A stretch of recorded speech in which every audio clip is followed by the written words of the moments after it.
ಇತ್ತೀಚೆಗೆ ನಡೆದಂಥ 5 ರಾಜ್ಯಗಳ ಚುನಾವಣಾ ಫಲಿತಾಂಶದ ನಂತರ ಕಾಂಗ್ರೆಸ್ಸು ತಾನೊಂದು ರಾಷ್ಟ್ರೀಯ ಪಕ್ಷ ಅಥವಾ ರಾಷ್ಟ್ರೀಯ ಪಕ್ಷವಾಗುವಂಥ ಯೋಗ್ಯತೆಯನ್ನು ಕಳ್ಕೊಂಡಿದ್ದೀನಿ ಅಂತ ತೀರ್ಮಾನಿಸಿದಂತೆ ಕಾಣುತ್ತೆ. ಯಾಕೆಂದ್ರೆ ಅವರಿಗೆಲ್ಲ ಯಾವುದೇ ನಿಲುವುಗಳಲ್ಲಿ ರಾಷ್ಟ್ರೀಯ ಹಿತದ ನಿಲುವುಗಳು ವ್ಯಕ್ತ ಆಗ್ತಿಲ್ಲ. ಇದ್ದಕ್ಕಿದ್ದಂತನೇ ತೆರಿಗೆಯಲ್ಲಿ ನಮಗೆ ಅನ್ಯಾಯ ಅಂತ ಮಾತಾಡ್ಲಿಕ್ಕೆ ಶುರು ಮಾಡಿದ್ರು. ಜ್ಞಾನೋದಯ ಇದ್ದಕ್ಕಿದ್ದಂಗೆ ಕೆಲವರಿಗೆ ಜ್ಞಾನೋದಯ ಆಗುತ್ತಲ್ಲ, ಹಾಗೆ ಸಿದ್ದರಾಮಯ್ಯನವ್ರಿಗೆ ಇದ್ದಕ್ಕಿದ್ದಂಗೆ ಜ್ಞಾನೋದಯ ಆಯಿತು. ಆ ಜ್ಞಾನೋದಯ ಆಗಿ ತೆರಿಗೆಯಲ್ಲಿ ಕರ್ನಾಟಕಕ್ಕೆ ಅನ್ಯಾಯ ಅಂತ ಹೇಳಕ್ಕೆ ಶುರು ಮಾಡಿದ್ರು. ನಾವು ಅಂದ್ಕೊಂಡಿದ್ವಿ ಬಹುಶಃ ವಿಧಾನಸಭೆನಲ್ಲಿ ಅಂಕಿಅಂಶ ಇಡ್ತಾರೆ ಅಂಥೇಳಿ.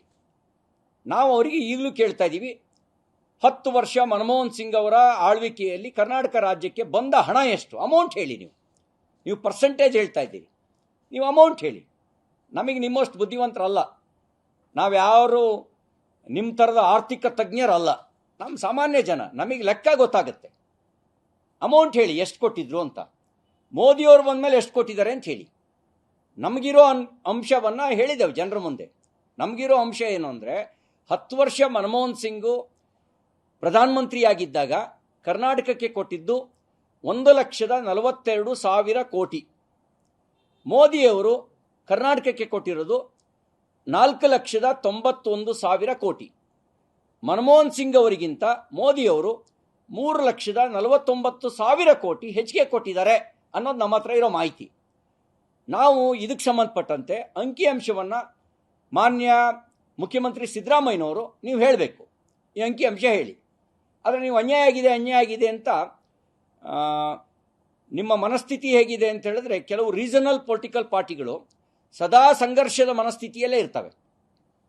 ಅವು ಮಾತ್ರ ಎಲ್ಲ ಸಂದರ್ಭಗಳಲ್ಲೂ ಕೇಂದ್ರದ ಕಡೆಗೆ ಬೆಟ್ ಮಾಡಿ ತೋರಿಸೋದು, ಕೇಂದ್ರದಿಂದ ಅನ್ಯಾಯ ಆಗಿದೆ ಅಂತ ಹೇಳೋದು, ಇಂಥ ಸಂಗತಿಗಳನ್ನು ಮಾಡ್ತಾ ಇರ್ತವೆ. ನೀವು ಕಾಂಗ್ರೆಸ್ನವರು ತೀರ್ಮಾನ ಮಾಡಿರಬೇಕು, ನಮ್ಮದು ರಾಷ್ಟ್ರೀಯವಾಗಿ ಅಸ್ತಿತ್ವ ಕಳ್ಕೊಂಡಿದ್ದೇವೆ, ಇನ್ನೇನಿದ್ರು ಅಳಿದುಳಿದ ರಾಜ್ಯಗಳಲ್ಲಿ ನಾವು ಸ್ವತಂತ್ರವನ್ನು ಘೋಷಣೆ ಮಾಡಿಕೊಂಡು ಕೆಲವೊಮ್ಮೆ ರಾಜ ದುರ್ಬಲ ಆದಾಗ ಈ ಜಾಗೀರ್ದಾರರು ಇರ್ತಾರಲ್ಲ, ಪಾಳೆಗಾರರು, ಅವರೇ ಸ್ವತಂತ್ರ ರಾಜ್ಯ ಅಂತ ಘೋಷಣೆ ಮಾಡ್ಕೊಳ್ತಾರೆ ಅಂತ ಕಾಣುತ್ತೆ.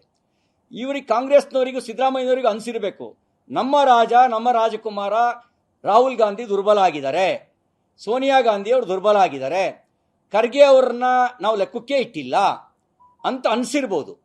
ಅನಿಸಿ ಇವರು ಸ್ವತಂತ್ರ ಘೋಷಣೆ ಮಾಡುವ ಹವಣಿಕೆನಲ್ಲಿ ಈ ರೀತಿ ಕೇಂದ್ರದ ಕಡೆಗೆ ಬೆಟ್ಟು ಮಾಡಿ ತೋರಿಸುವಂಥ ಕೆಲಸವನ್ನು ಮಾಡ್ತಿರ್ಬೋದು ಅಂತ ನಮಗೆ ಅನುಮಾನ ಬರ್ತಾ ಇದೆ. ನಿನ್ನೆ ಒಂದು ನಿರ್ಣಯ ಪಾಸ್ ಮಾಡಿದ್ದಾರೆ ರಾಜ್ಯದ ವಿಧಾನಸಭೆಯಲ್ಲಿ.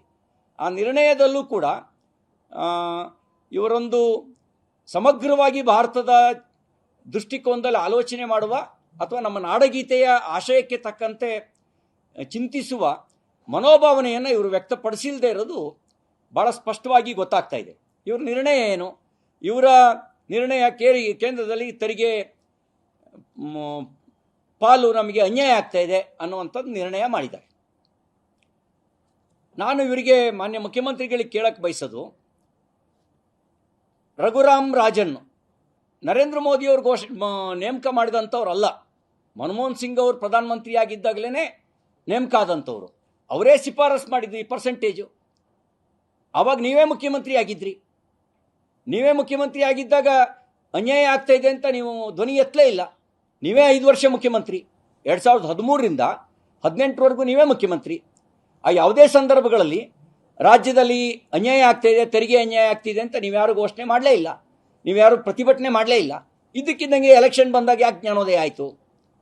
ಒಂದು ಅನುಮಾನ ನಮಗೆ ಕಾಡ್ತಿರುವಂಥ ಒಂದು ಅನುಮಾನದ ಸಂಗತಿ. ಇನ್ನೊಂದು, 2014ಕ್ಕೆ ಮುಂಚೆ ಕೇಂದ್ರ ಎಲ್ಲ ರಾಜ್ಯಗಳಿಗೆ ತೆರಿಗೆ ಪಾಲು ಕೊಡ್ತಿದ್ದು 32% ಮಾತ್ರ, ಅಂದರೆ 32% ಮಾತ್ರ ಪ್ರತಿಶತ ಕೊಡ್ತಾ ಇದ್ದಿದ್ದು. ನರೇಂದ್ರ ಮೋದಿಯವರು ಪ್ರಧಾನಮಂತ್ರಿ ಆದಮೇಲೆ ಅದನ್ನು 42ಕ್ಕೆ ಏರಿಸಿದ್ರು, 10% ಜಾಸ್ತಿ ಮಾಡಿದ್ರು. ಹಿಂದೆ ಕಾಂಗ್ರೆಸ್ 32% ಕೊಡ್ತಿದ್ದಾಗ ನೀವು ಭಯ ಬಿಡಲಿಲ್ಲ. ಸಿದ್ದರಾಮಯ್ಯನವರು ಅದಕ್ಕೆ ಮುಂಚೆ ಉಪಮುಖ್ಯಮಂತ್ರಿ ಆಗಿದ್ದರು, ಹಣಕಾಸು ಖಾತೆ ಸಚಿವರಾಗಿದ್ದರು. ಆ ಸಂದರ್ಭದಲ್ಲೂ ನೀವು ಬಾಯಿ ಬಿಡಲಿಲ್ಲ. ಬಾಯೇ ಬಿಡದೆ ಇದ್ದಂಥ ನೀವು ಈಗ 42% ಕೊಟ್ಟಿದ್ದಲ್ದಲೇ ಅನುದಾನ ಮತ್ತು ವಂತಿಗೆಯಲ್ಲಿ ಅಂದರೆ ಕೇಂದ್ರ ಪುರಸ್ಕೃತ ಯೋಜನೆಗಳು ಮತ್ತು ಗ್ರ್ಯಾಂಟ್ನಲ್ಲಿ ಹೆಚ್ಚಿಗೆ ಕೊಟ್ಟ ನಂತರನೂ ಕೂಡ ಅನ್ಯಾಯ ಆಗಿದೆ ಅಂತ ನೀವು ಸುಳ್ಳು ಹೇಳ್ತಾ ಇದ್ದೀರಿ. ಆ ಸುಳ್ಳು ಹೇಳ್ತಿರೋದನ್ನು ನೋಡಿದಾಗ ನಿಮ್ಮ ಉದ್ದೇಶ ಸ್ಪಷ್ಟ. ನಿಮಗೆ ಎಲೆಕ್ಷನ್ನಿಗೆ ಅಜೆಂಡಾ ಇಲ್ಲ, ಮೋದಿಯವರ ಅಲೆ ಇದೆ ಅನ್ನೋದನ್ನು ನೀವು ಗ್ರಹಿಸಿದ್ದೀರಿ. ಅದರ ವಿರುದ್ಧ ಏನಾದರೂ ಮಾಡಿ ಷಡ್ಯಂತ್ರ ಮಾಡಿ ಆದರೂ ಕರ್ನಾಟಕದಲ್ಲಿ ಒಂದಷ್ಟು ಸ್ಥಾನವನ್ನು ಗೆಲ್ಲಬೇಕು ಅನ್ನುವಂಥ ರಾಜಕೀಯ ತಂತ್ರಗಾರಿಕೆಯ ಟೂಲ್ ಕಿಟ್ ರಾಜಕಾರಣದ ಭಾಗವಾಗಿ ಈ ರೀತಿ ಸುಳ್ಳು ಆರೋಪವನ್ನು ಹೊರಿಸ್ತಾ ಇದ್ದೀರಿ ಅಂತಕ್ಕಂಥ ಅನುಮಾನ ನಮಗೆ ಕಾಡ್ತಾ ಇದೆ. ಅದಕ್ಕೆ ನಾನು ನಿಮ್ಮಲ್ಲಿ ಸಾರ್ವಜನಿಕವಾಗಿ ಆಗ್ರಹ ಪಡೋದಿಷ್ಟೇ, ಮೋದಿಯವರು 9.5 ವರ್ಷದಲ್ಲಿ ಕೊಟ್ಟ ಅನುದಾನ ಎಷ್ಟು, ಯೋಜನೆಗಳಿಗೆ ನೀಡಿದ ಹಣ ಎಷ್ಟು, ಹಾಗೆಯೇ ತೆರಿಗೆ ಪಾಲು ಎಷ್ಟು ಅನ್ನೋದನ್ನು, ಎಷ್ಟು ಕೋಟಿ ಕೊಟ್ಟಿದ್ದಾರೆ ಅನ್ನೋದನ್ನು ಕೋಟಿಗಳ ಲೆಕ್ಕದಲ್ಲಿ ಹೇಳಿ ಜನಸಾಮಾನ್ಯರಿಗೂ ಅರ್ಥ ಆಗುತ್ತೆ. ಅದೇ ಥರ ಮನಮೋಹನ್ ಸಿಂಗ್ ಅವರು ಪ್ರಧಾನಿಯಾಗಿದ್ದ 10 ವರ್ಷದಲ್ಲಿ ಕೊಟ್ಟಂಥ ಹಣ ಎಷ್ಟು ಅನ್ನೋದನ್ನು ಕೋಟಿಗಳ ಲೆಕ್ಕದಲ್ಲಿ ಹೇಳಿ ಅಂತ ನಾನು ಅವರಿಗೆ ತಮ್ಮ ಮೂಲಕ ನಾನು ಆಗ್ರಹಿಸಲಿಕ್ಕೆ ಬಯಸ್ತೇನೆ.